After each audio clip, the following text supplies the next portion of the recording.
Akar keladi air kerap ditemukan tumbuh liar di sepanjang Sungai Kapuas, Kalimantan Barat. Karena bentuknya yang panjang menjulur, biasanya akar keladi air juga tumbuh tak terawat di rawa-rawa.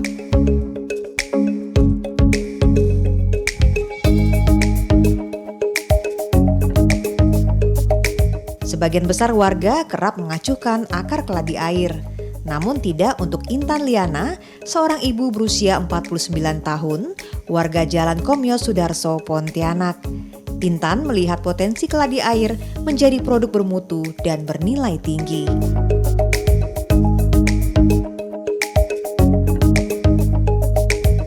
Di rumahnya yang sederhana, Intan mengubah akar keladi air menjadi produk anyaman.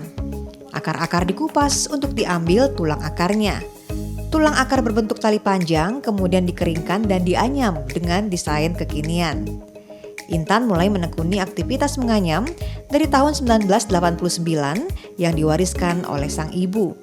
Sebelumnya, orang tua Intan hanya memakai akar keladi air untuk perangkap ikan dan anyaman rumah tangga.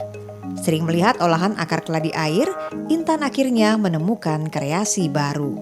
Karena awal mulanya bahan ini kan dipakai kalau almarhum bapak saya itu kan suka buat bubu. Jadi untuk mengikat bubu tuh dari bambu tuh pakai ini dia. Timbullah ide mamak tuh sekali lihat ini, oh bisa buat keranjang, buat bakul. Kalau dulu tempat sayur pakai ini semuanya kita. Kalau rumah tangga itu kan memang nomor satunya bang. Memang rumah tangga tidak bisa kita ini kan hanya ibarat waktu senggang kita, tapi menghasilkan uang daripada ketidiam. Memang ini kan memang. Tapi kalau rumah tangga memang kita utamakan bang. Jadi selesai masak, nyayu apa dulu, kita baru duduk. Memang ini waktu senggang.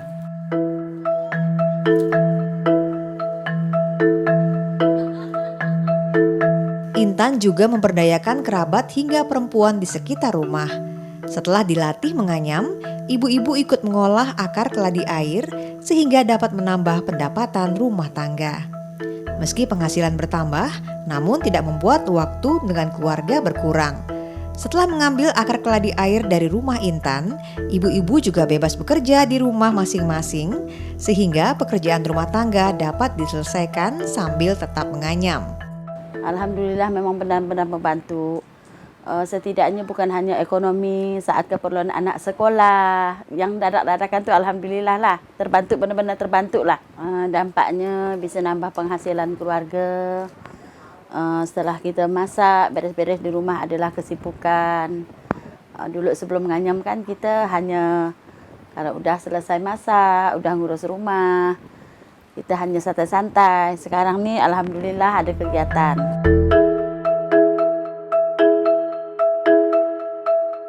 Kehadiran perempuan pelaku UMKM punya peran penting dalam ekonomi keluarga. Aktivitas pemberdaya perempuan Lembaga Gemawan menyatakan, sosok perempuan sebagai pemberdaya penting karena selain mampu menumbuh kembangkan diri sendiri, tapi juga ikut mengembangkan perempuan di sekitarnya. Entrepreneur itu memang butuh semangat yang luar biasa.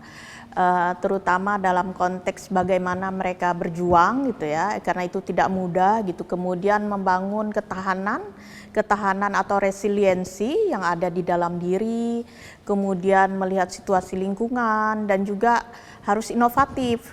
Inovatif itu artinya misalnya ya, saya lihat Ibu Lili itu kan dia memanfaatkan akar keladi air yang memang sebenarnya sesuatu yang ada di lingkungan dia gitu ya.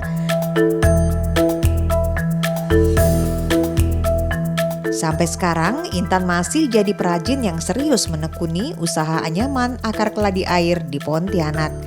Berbagai produk kerajinan dibuat Intan dan ibu-ibu, seperti tas tradisional, hantaran mempelai, hingga hiasan ruangan. Dan dijual dengan harga beragam, dari 7.000 hingga ratusan ribu rupiah. Hasil anyaman itu juga tak jarang dipesan secara khusus oleh pemerintah Kota Pontianak sebagai oleh-oleh untuk tamu. Pada 16 September nanti, rencananya hasil karya Intan akan dipamerkan dalam Indonesia Frankfurt Festival di kota Frankfurt, Jerman. Kreasi Intan bersama perempuan di sekitarnya diharapkan mendapat dukungan dari kebijakan, pendampingan hingga bantuan modal usaha, sehingga para pelaku UMKM bisa tumbuh dan membantu ekonomi. Anugerah Kompas TV Pontianak, Kalimantan Barat.